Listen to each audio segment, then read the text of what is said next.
There's this fascinating thing about meditation. Even when your thoughts slow to a trickle or vanish completely, something still lingers, this sense of me. But what is that me? Is it real?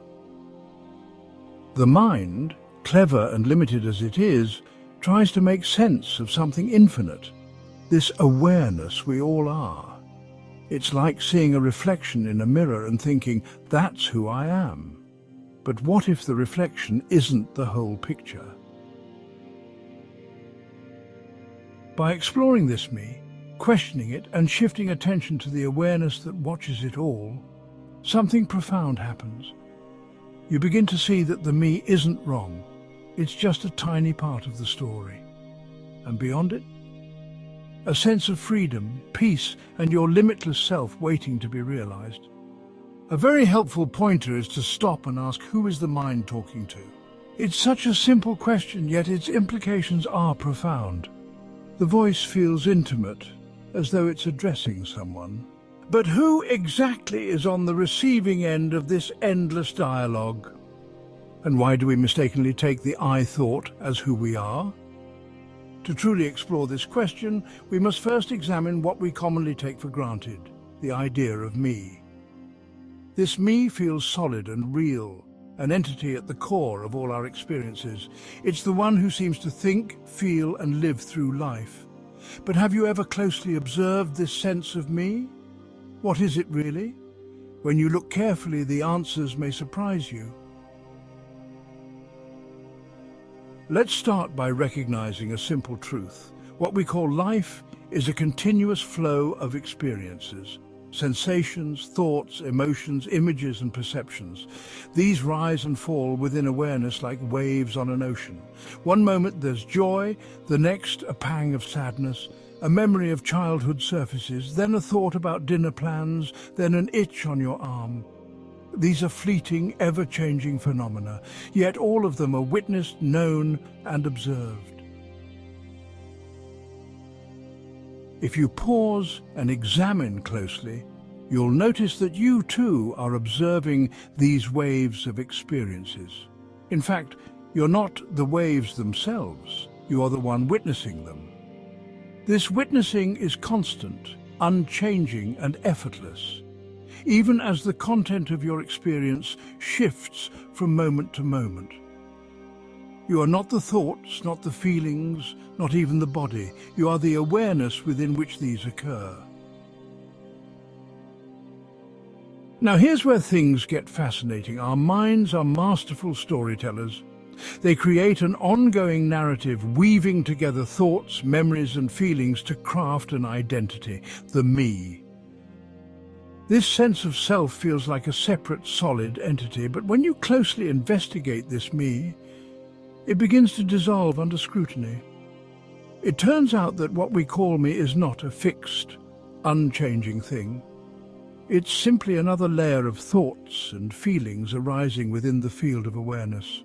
So when the mind talks, it creates an illusion, the illusion that it is speaking to this separate me. Thoughts arise, and then other thoughts seem to respond. A voice inside comments, analyzes and questions, creating the impression of an inner dialogue. But here's the truth. No entity is actually sitting behind the mind, listening and replying. It's as though the mind is talking to itself in circles, trying to sustain the illusion of a conversational partner. Beneath the layers of thought and emotion, what remains constant is the witnessing presence, the pure awareness in which all experiences appear and disappear. This witnessing is your true nature. It has no form, no shape, no desires, and no opinions. It is simply there, effortlessly knowing all that arises. But why does this erroneous identification happen in the first place, one might ask? We identify so strongly with the sense of I because it's deeply tied to something much more fundamental, the pure awareness of being, or the feeling of simply I am. This sense of beingness, the quiet recognition that you exist, comes before all thoughts, ideas or identities. It's like the foundation on which everything else is built. But here's where things get complicated.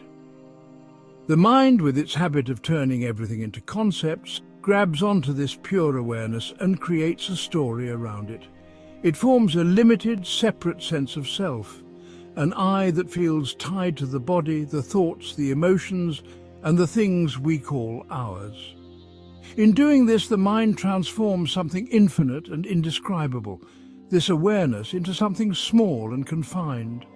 This happens because the mind, by its very nature, can't truly understand what pure awareness is. Awareness isn't a concept, it's the very thing that allows concepts to exist in the first place. The mind, unable to leave it undefined, interprets this vast awareness through its own lens, turning it into a personal, separate self. Think about it. Before any thought or feeling arises, what is there? Just the simple knowing that you exist. This sense of I am comes first, untouched by labels or judgments. It's the essence of who you are, and everything else, your ideas, memories, possessions, gets added later, layered on top by the mind.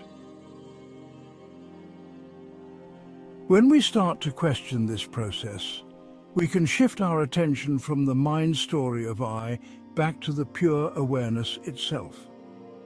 Instead of identifying with the thoughts that say, I am this, or I feel that, we focus on the raw, simple knowing of being that's always there, even before any thought of I. In doing so, we begin to see the truth. The I that the mind creates is just an interpretation. The mind borrows the feeling of awareness, of the limitless consciousness that underlies everything, and turns it into a concept of separateness. But this concept is not who you truly are. Your real self is the awareness that exists beyond all ideas, all boundaries, and all identities. By observing this process and gently turning your attention to the awareness itself, you start to see through the illusion of a limited self. What remains is the pure, infinite presence of who you have always been. Let's test this idea. Right now, assume, I am not the thinker of my thoughts, I am the awareness of those thoughts. Notice how thoughts come and go. A memory pops up. Who sees it? A sensation arises. Who is aware of it? The mind may claim ownership of these thoughts and experiences, but does the witnessing itself lay any such claim? No. The witnessing just observes. If you look deeply enough, you'll find that the I who seems to think, feel, and act is not a real separate being. It's an illusion perpetuated by the mind itself. When thoughts arise, try asking, who is the mind talking to? Each time you'll find no entity behind the mind, only the witnessing. Here's the extraordinary thing. The mind talks, but it talks to itself. It produces thoughts, and then more thoughts arise to engage with the first. This internal dialogue creates a sense of self-involvement that feels intensely personal. Yet it's all just mental activity, thoughts interacting with thoughts. The mind generates an I thought, a sense of identity, and then other thoughts seem to revolve around it. This I thought feels closely tied to our sense of consciousness, making it feel incredibly real. But when you investigate, this I thought is revealed to be just that. A thought, like a shadow mistaken for something solid. It loses its apparent power once it is seen clearly. What remains is pure witnessing, untouched by the mental chatter. One of the mind's cleverest tricks is to claim it wants to be free of itself. It tells a story about how exhausting and endless its chatter is, how it longs for silence or peace. But even this desire, this I want to be free thought, comes from the mind. It's another mental layer. To see through this, you need to catch the subtle workings of the mind. For example, when the thought arises, I'm tired of thinking, ask yourself, who is tired of thinking? Again, you'll find no entity, just a thought about freedom arising in awareness. This inquiry exposes the mind's layers for what they are, ephemeral movements within witnessing. Pure witnessing is effortless. Thoughts, emotions, and perceptions come and go, and the witnessing remains untouched by them.